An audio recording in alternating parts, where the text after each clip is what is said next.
Class 12 third সেমিস্টারে রাষ্ট্রবিজ্ঞান syllabus English ও বাংলা সহ ব্যাখ্যা। প্রিয় শিক্ষার্থী বন্ধুগণ, তোমরা যারা ক্লাস 11-এর দ্বিতীয় সেমিস্টারে পরীক্ষা দিয়েছ তাদের সামনে ক্লাস 12-এর থার্ড সেমিস্টারের প্রস্তুতি পর্ব এসে গেছে। পূর্বের ক্লাস 11-এর ফার্স্ট সেমিস্টারের মতো তোমাদের এবারেও তোমাদের ক্লাস 12-এর থার্ড সেমিস্টারের নৈর্ব্যক্তিক প্রশ্নপত্র অর্থাৎ শর্ট অ্যান্সার টাইপ কোশ্চেনের উপর ভিত্তি করে তোমাদের পরীক্ষা হতে চলেছে। সেপ্টেম্বর মাসের মধ্যে তোমাদের থার্ড সেমিস্টারের পরীক্ষা শেষ হবে। এই সেমিস্টার পদ্ধতিতে তোমাদের হাতে বেশি সময় থাকবে না। আজ রাষ্ট্রবিজ্ঞানের সম্পূর্ণ সিলেবাস এবং কোন অধ্যায়ে কত নম্বর থাকবে তার ডিটেলসে আলোচনা করব। তাই ভিডিওটি স্কিপ না করে সম্পূর্ণ দেখার চেষ্টা করবে। ভিডিওটি তোমাদের বন্ধুদের মধ্যে শেয়ার করে দেবে যাতে সকলের উপকারে আসে। পরবর্তী ভিডিওর জন্য চ্যানেলটিকে সাবস্ক্রাইব করে রাখবে। চলো তাহলে তোমাদের ডিটেলস সিলেবাসটি, রাষ্ট্রবিজ্ঞানে তোমাদের সিলেবাসটি সম্পূর্ণ জেনে নেওয়া যাক। রাষ্ট্রবিজ্ঞানে প্রধান দুটি টপিক রয়েছে, যেখানে বলেছে কন্টেম্পোরারি ওয়ার্ল্ড পলিটিক্স, সমসাময়িক বিশ্বের যে রাজনীতি রয়েছে। দ্বিতীয় টপিক হচ্ছে প্রধান Indian government and contemporary politics, Bharat সরকার এবং তার সমসাময়িক রাজনীতি। তোমাদের এই সিলেবাসের উপরে ফুল মার্কস থাকছে 40। এখানে কি কি টপিক তোমাদের প্রথম পড়তে হচ্ছে? তোমাদের ফার্স্ট ইউনিটে প্রথম পড়তে হচ্ছে যে international relation in the post second world war period, অর্থাৎ এর বাংলা যদি অনুবাদ করা হয় তাহলে বলা হচ্ছে যে দ্বিতীয় বিশ্বযুদ্ধ পরবর্তী সময়ে আন্তর্জাতিক সম্পর্ক। এবার এর মধ্যে যে সাব পয়েন্টগুলো তোমাদের পড়তে হবে, যে কোল্ড ওয়ার অর্থাৎ ঠান্ডা যুদ্ধের যুগ। দ্বিতীয় সাব পয়েন্ট হচ্ছে বায়োপোলারিটি অ্যান্ড এন্ড অফ বায়োপোলারিটি, দ্বিমেরুতা এবং দ্বিমরিতার সমাপ্তি। 3 নম্বর যে সাব পয়েন্ট আছে নন অ্যালিগনেট মুভমেন্ট অর্থাৎ জোট নিরপেক্ষ আন্দোলন।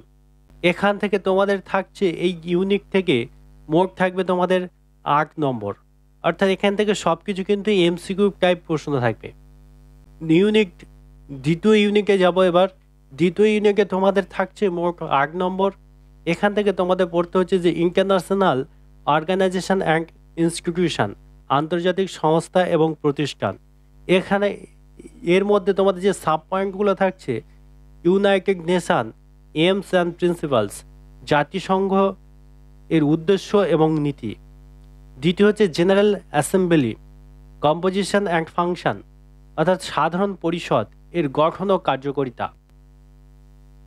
তারপরে যে সাব পয়েন্টটা পড়তে হচ্ছে security council composition and function, অর্থাৎ নিরাপত্তার বাংলাটা যদি বলি তাহলে বলতে হবে যে নিরাপত্তা পরিষদ এর গঠন ও কার্যকারিতা।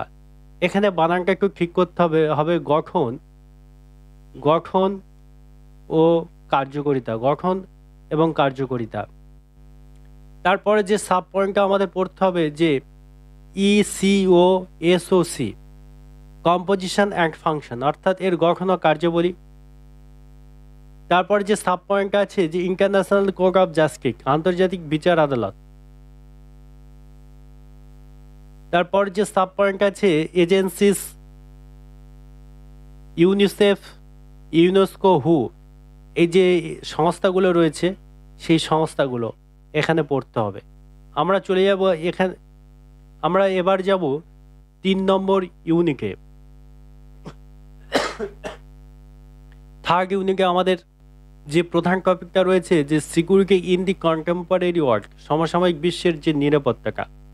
এর মধ্যে যে সাব পয়েন্টগুলো রয়েছে সেগুলি সম্পর্কে আলোচনা করব। কি কি পড়তে হবে এখানে? এখানে পড়তে হবে traditional security, internal and external. এর বাংলাটা হচ্ছে ঐতিহ্যগত নিরাপত্তা এবং অভ্যন্তরীণ এবং বাহিক। দ্বিতীয় সাব পয়েন্ট হচ্ছে নন ট্র্যাডিশনাল সিকিউরিটি, সেটা হচ্ছে human security, terrorism, migration, poverty, এপিডেমিক্স। অর্থাৎ এর বাংলাটা যদি বলি অঐতিহ্যগত নিরাপত্তা, যেখানে থাকছে মানব নিরাপত্তা, সন্ত্রাসবাদ, অভিবাসন, দারিদ্র্য, মহামারী ইত্যাদি।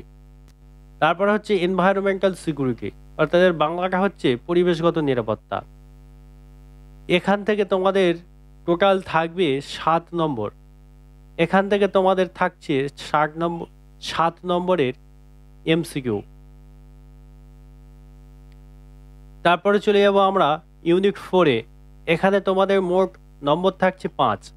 এখানে এই ইউনিট 4-এর প্রধান টপিকটা হচ্ছে চ্যালেঞ্জ অফ ন্যাশনাল বিল্ডিং, অর্থাৎ জাতি গঠনের মোকাবিলা।